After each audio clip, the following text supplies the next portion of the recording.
So I had said on this podcast and on FS1 multiple times that I had heard from a source I trust who had been around the Packers during the Jordan Love years. There was just no special. Wasn't bad. Game manager. We saw how cautiously they coached him in the preseason. We know they give their quarterback protection. They've got excellent backs, young but emerging tight end wide receivers. Today, Jordan Love, again, if you didn't watch the game, you're like, well, one interception, a couple of touchdown passes. He's like 20 for 28. Well, one of the touchdown passes was a deflection. The other one could have easily been intercepted. It was a jump ball. And one of his biggest plays of the day was a dump off to a running back, and the Broncos defense surrendered 30 yards. Is that it really becomes dump down stuff. I don't see him accurately, consistently throw the ball down the field.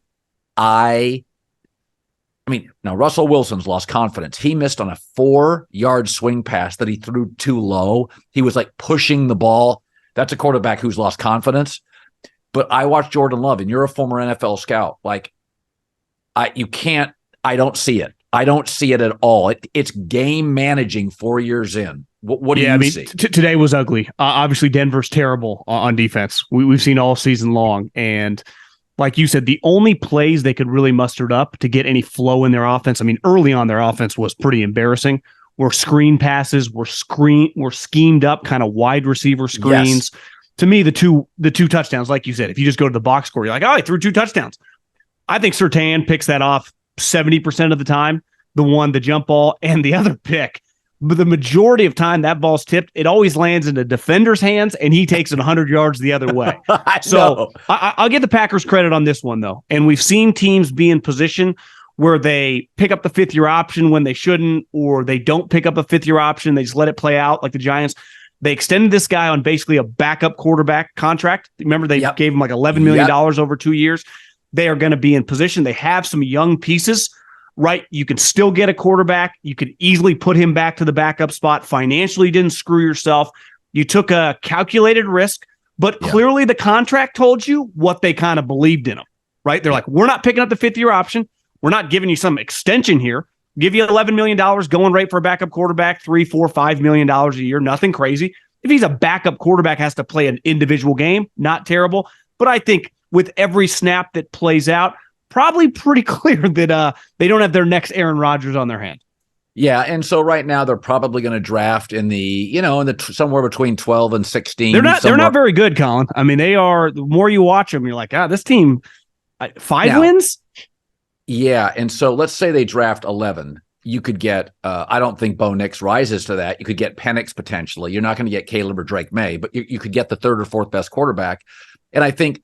I will say this because I think they hit on receivers and tight ends in the last couple drafts. I like all of them. Then they got the Reed kid from Michigan State. I think he's from. Yeah.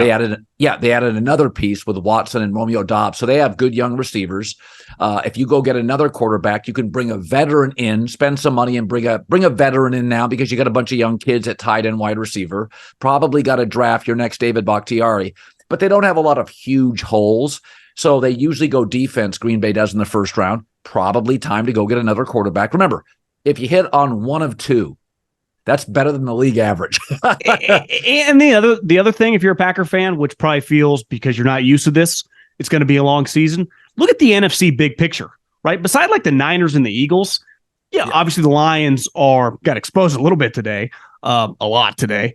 It's not like you are playing in a conference with 7-star young quarterbacks. So if you can, within a year, turn the thing over a little bit and just get to 9 wins, you can compete to be a wild card. Rams, absolutely. Seattle, you watch some of these teams, they are not. The drop-off after the top 2 teams roster-wise in the NFC is not like the AFC. Because, hey, let's face it, we talked about the Chargers. They get the right coach, all of a sudden they're an 11-win team next year, right? Something magical happens when the 3rd quarter ends and the 4th quarter begins. The energy changes. The 4th quarter, that's where games are won. And in business, it's where sales teams become legends. The 4th quarter. That's why HubSpot built Sales Hub to give sales reps the deal-making tools they need to win in the 4th quarter and close the year strong. Sales Hub Prospecting Workplace organizes your schedule, your to-do lists, your goals all in one place to save your team time in the precious 4th quarter. Smart sequences help sales reps close deals faster than ever. Plus, AI forecasting helps you accurately predict future successes. And with an easy-to-use management tool, reps can find, track, and close deals all in one place, which means less hoping for deals and more crushing targets. Put your sales team on the fast track now to winning the fourth quarter with Sales Hub. Learn more at HubSpot.com/sales. I want to talk about the early game of the day, and it was my kind of favorite pick. I really like the Ravens at home against Detroit. Now, Detroit's not the Detroit of the last 3 years last 2 years, where Goff can only win at home, only on the dome, only a certain way. It's a different team. It's a great O-line they can run. I thought it was a bit of a snake pit. I did not like this matchup for Detroit. Baltimore's a tough place to play. And I think I told you this last week, I thought Baltimore's first half in London against Tennessee was the best half of football I've seen any team play in the league. I think Lamar right now is playing easily the best football. And for all the things the Ravens do well, they haven't in the last 6-7 years been a great wide receiver organization, the opposite of the Steelers.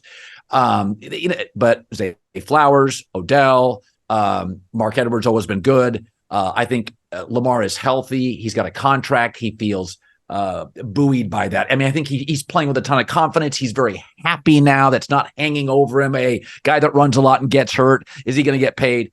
He's paid. He's happy. I don't think less of Detroit today. I think San Francisco and the Ravens today, and then Kansas City after what I saw, but I'm tempering it because it was the Chargers defense. I think Baltimore's a great football team right now. I don't think Harbaugh's a special teams guy. The defense top 5, the offense top 5, and Lamar, contracts do different things to different people. I think Lamar, it's really helped him because there was that. Now he can play full speed. Now he play. Listen, man, if you run around, you've been banged up and you're staring at $300 million, and I'd be like, if I was staring at $300 million at 26 years old, right, you'd be like, I'm going to run out of bounds on this one. He's playing with like, hey, I got my money. I'm just going to go win games. I think Lamar right now, I'm not serious. There are a lot of Sundays. He's the second best player in the league to Mahomes. I think he is so good right now. Well, two things. Knowing some people there, I know last year when it got weird, they never thought it was that weird because they really trusted the guy. All the people that have been around him the whole time, his character, everything that he stood for, they understood that the contract situation was kind of its own little thing and it was throwing him off. But they always, when football came first for Lamar, obviously this year, think about that division, 2 contracts, Deshaun Watson, that thing's been weird nonstop. Shoulder injury, today injury. It just feels, and their team talent-wise is every bit as good as these top teams, but the Deshaun Watson situation is all just out of whack. When you look at the Ravens today, they showed up like Mike Tyson in his prime. That thing was over in the first quarter. It was a knockout blow. To me, if I was doing a little herd hierarchy AFC, I would still have the Chiefs one. They've earned it. Like they're just the resume of all those guys and their coach. I would have the Ravens 2 in the AFC, though. Yeah, that's the way they're playing.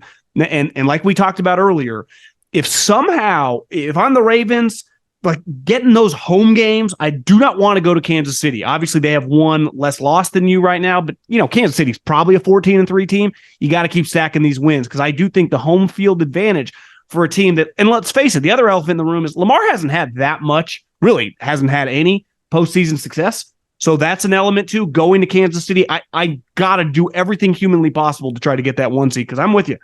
Lamar, is he the MVP right now? I mean, based so. In the end of October? I think he is. And I think, again, he's playing with great confidence. Money can ruin players. It's made him a better player. Yeah. And by the way, this team, this receiving group, they're only going to get better. They've only played 6 games together, right? Like Odell's new. They didn't, last year Lamar's not healthy. Now they got the rookie wide receiver. It's like, oh, they're good now. And we also said this. That's the fastest team in the league right now. He doesn't get enough credit. Mahomes didn't save Kansas City. He just elevated them, right? The Ravens were dead before Lamar. John Harbaugh's career was heading in the wrong direction in Baltimore. He would have got a job somewhere else. But the Flacco situation, that the team was just kind of, it had just felt like it had run its course. They had lacked juice, and he came and he's not just resurrected that franchise, turned them into perennial power. And it does feel, like you said, adding Zay Flowers, Mark Andrews playing really well. the scheme with Todd Monken. Like I was nervous that they were going to try to get away from what they do well, right? But they've kind of integrated a more explosive passing offense, yet he's still very active as a mover, right? I wouldn't call him running like he did in 2019, 2020, but his activity level as an athlete is still there, and it throws you. He had a touchdown today, I think, to go up 21-0, kind of scrambled around. It was just, I don't know who else had that in the bag in the NFL. Well, it's almost like Jamie Foxx was so naturally funny, you forgot how good of an actor he was, right? Like, you're like, he can sing too. Yeah. But he was so naturally funny and good looking and funny that you forget, like, oh, have you ever watched his movies? Lamar was so gifted running. I don't think we've ever given him credit. Shit, in the pocket. But for the record, he's the other guy in the league. Sidearms it. Running left, can throw it. Can go the deep ball, can run right. Like a lot of guys, when they move, Mahomes and Lamar, when they move, their accuracy doesn't dip, which is hard, right? Think about it. Think about it. You're moving, you're going up and down. Lamar moving, his feet are good. When I watched that game today, it's one of those, Detroit's better than that. If they played in Detroit, it would be better. But Detroit looked a little plodding. Baltimore looked like a track team, just was so fast. I think the one red flag big picture is going to be on Detroit, because I'm with you. Like, this is going to be a throwaway game. They'll be 11-6 and win that division easily. They'll probably win their first round game, depending on who they play, some crappy wild card team, maybe a Seattle or the Rams. They could lose that game, but they're going to get it home and the place will be rocking. But the second game, they'll have to go on the road to San Francisco or to the Eagles. And Jared Goff's just not built to play outside in just an environment like that. Not in January. We both like him. He's earned a lot of respect since the trade. It's been remarkable. But there are limitations. He's kind of got the Cousins thing for him. When things are right, he can look really good. He can lead you to 12 wins. He can throw a lot of touchdowns. But do you really trust him when 25 million people are watching? You're playing the 2 seed on the road? Probably not.